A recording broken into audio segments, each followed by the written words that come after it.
छोटे से कस्बे में एक घर था जिसे हर कोई छोड़ देता था। वह घर एक वीरान सड़क के अंत में खड़ा था, मृत पेड़ों से घिरा हुआ था जो हवा में फुसफुसाते प्रतीत होते थे।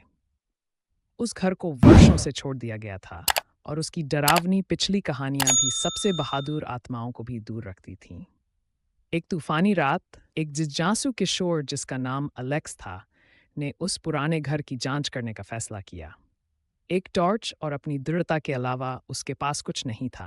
उसने चरमराते हुए मुख्य दरवाजे को खोला।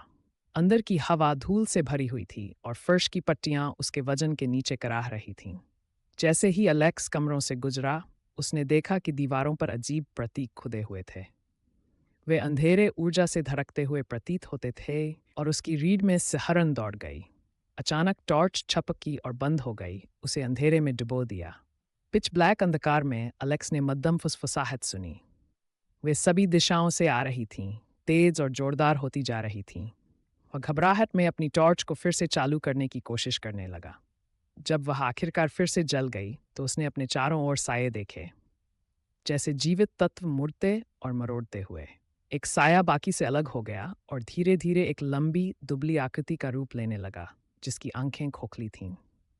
उसने एक कंकाल की तरह उंगली अलेक्स की ओर इशारा की और फुसफुसाया, इस जगह को छोड़ दो या हमेशा के लिए हमारे साथ शामिल हो जाओ। डर से कांपते हुए अलेक्स मुड़ा और भागा। उसके कानों में फुसफुसाहट गूंजती रही। वह मुख्य दरवाजे से निकलकर बिना रुके अपने घर की सुरक्षित जगह पर पहुंच